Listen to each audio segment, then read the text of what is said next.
Hey everyone, I'm Yami, and welcome back to Clover Trading.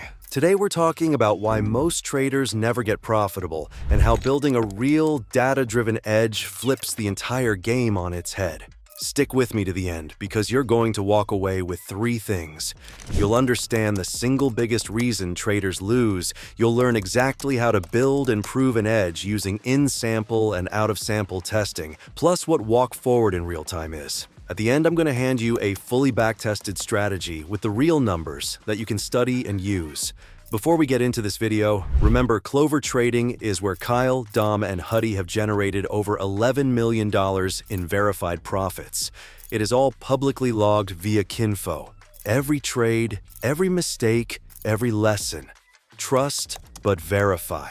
At Clover, we don't just say it, we show it. So to learn from some of the best verified traders on the internet, and to learn more about how we approach markets, make sure you get into the Clover Room. Link is in the description. Now most traders think psychology is the key to making money in trading. You hear it everywhere. Master your mindset, control your emotions, fix your head, and the money shows up. But what if I told you that's the single biggest lie for beginner traders? I want to pop that bubble right off the bat because it's costing people years of wasted time in trading. Psychology is important, don't get me wrong, but having an edge comes first. The truth is trading is a business, and like any business, you need to have a proven edge in your market space if you want to have a chance at profitability. Think about it like this. You can have the mindset of a Navy SEAL. You can be the most disciplined human being on planet Earth. But if you're running a losing system, all you're doing is losing with confidence. It's like sitting down at a roulette table and saying, just be disciplined, stick to your plan. You're still going to lose because the house has the edge, not you. Discipline doesn't fix the math. The math is the math. If psychology isn't the answer, what is? It all starts with building a real data-driven edge. Because if you don't have an edge when you trade, there is no reason for you to be trading, at least the way I think about it.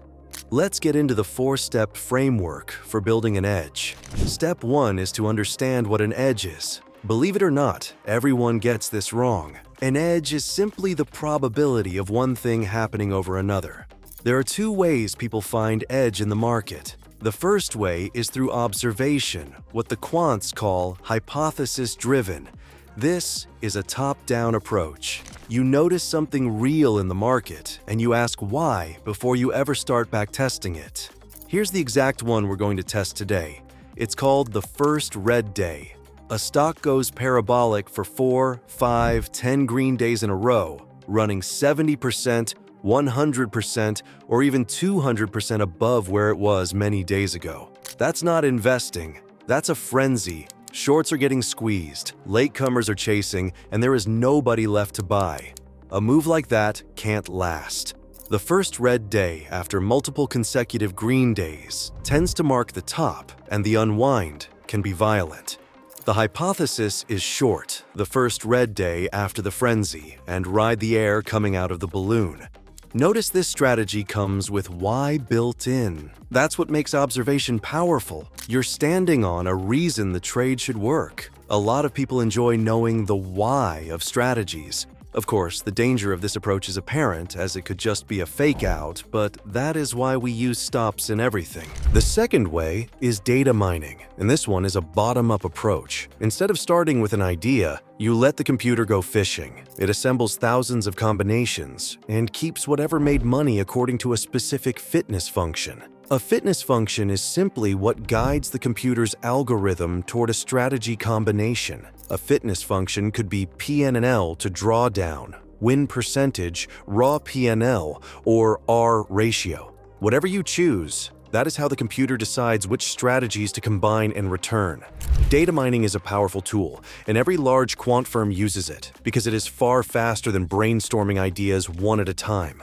The trade-off is that you give up understanding why something works, and you take on a huge risk of overfitting to the past, so that in real time, the strategy fails. Remember that when you data mine on historical data, all you're really doing is discovering last season's winning lottery tickets. That is exactly where validation comes in. Step 2 is validating your edge. We do this by backtesting the idea, but we have to be very careful about how the backtest is set up. What I see on Twitter and from a lot of others in the space is this. Someone takes a strategy, runs it on a couple of years of data, tunes the settings until the equity curve looks gorgeous, and announces, "Look, 65% win rate, I'm rich." Then they trade it live, and it falls apart in 3 weeks. It falls apart because they were careless about how they produced those results. Setting up a backtest to avoid overfitting is not widely understood, and only a handful of people have ever taught it correctly. The subject matter runs deep, but I am going to show you the most basic version of it without piling on complexity. Even so, many people still skip this step entirely. We do all of this to simulate trading in the real world inside a controlled box, and even when we are careful, there is still no guarantee the edge holds up in the future. Before we build anything, whether through a computer model or from our own observation, we want to take the data set and split it. The standard split is 70% in sample and 30% out of sample. A mental model will look like this. Say you have 10 years of data. You take the first 70%, which is 7 years, and put it in a folder labeled in sample. Then you take the last 3 years and put it in a folder labeled out of sample. I would take it a step further and add a blind test. With 10 years of data, 4 years would be in sample, 4 years would be out of sample, and 2 years would be reserved for validation. But that is a topic for another video. In this setup, in sample is the data you build the strategy on, the data it has already seen. Out of sample is data it has never touched. You hide it, you do not look at it, and you save it for the final exam. If I let you tune your settings against all of trading data history, of course, you can make it look perfect. You are not finding an edge, you are memorizing the answer key. That is curve fitting, and a curve fit strategy has zero predictive power. Because the future is one thing the strategy will never really know. The fix is to split the data, build on the older portion, then test it on the out-of-sample data and watch whether the edge survives. The second thing you need in order to find a real edge, the part Twitter never tells you about, is when you are building an edge, you need enough data and enough different market regimes. 4 years of data is not enough. This is the killer.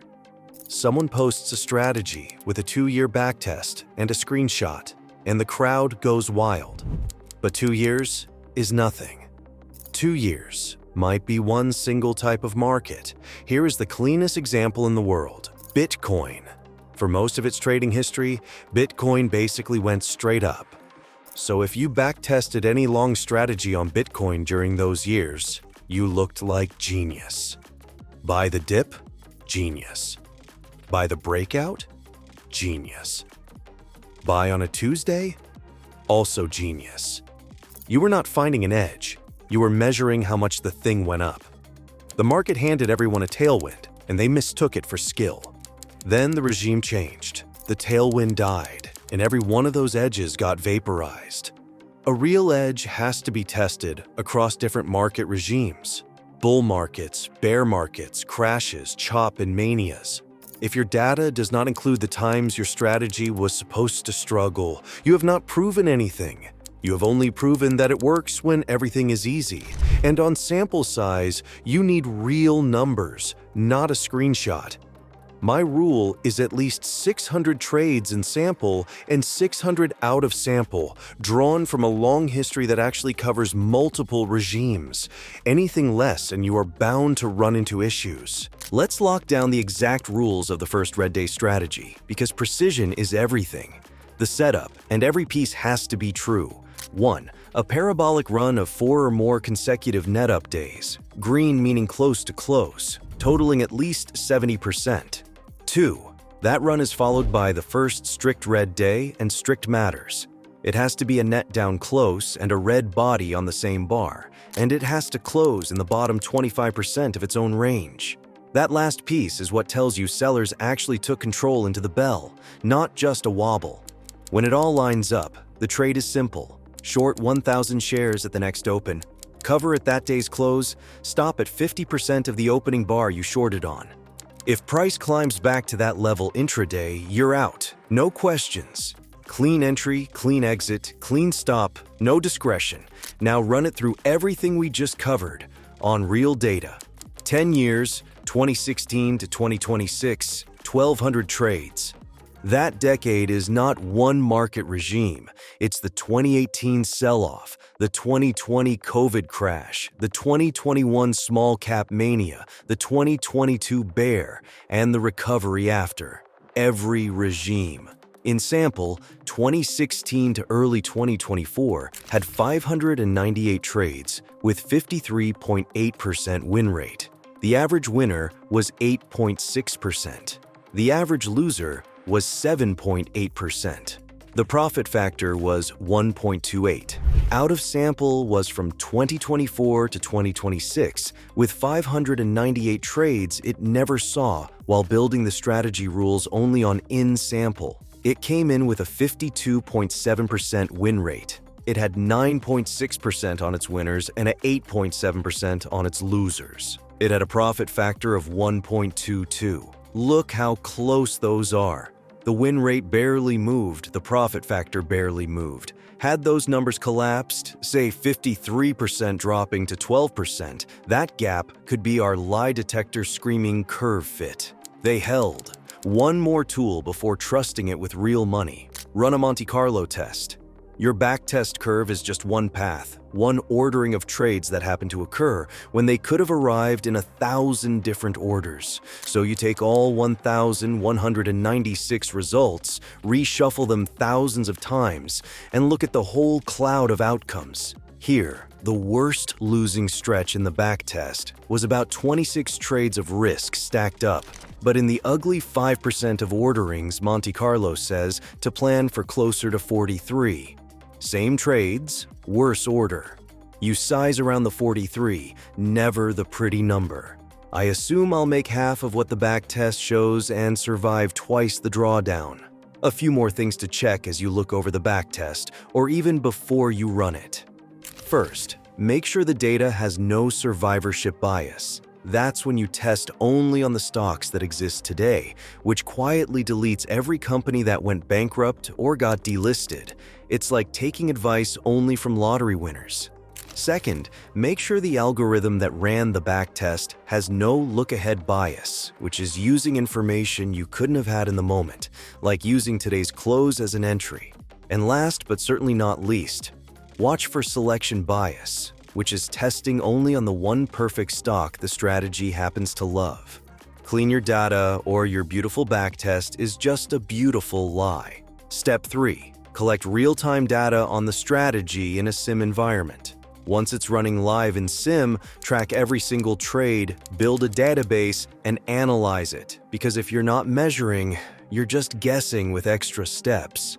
Know your expectancy, your profit factor, your real drawdown, and exactly where you bleed. Do this for about 6 months and make sure what you see in sim lines up with your backtest. Step 4. Once your sim results match your backtest closely, and only then you trade it live with real size. At that point, you're running a system that survived out of sample testing, walk forward, and Monte Carlo on clean data, and then proved itself again on real time out of sample data.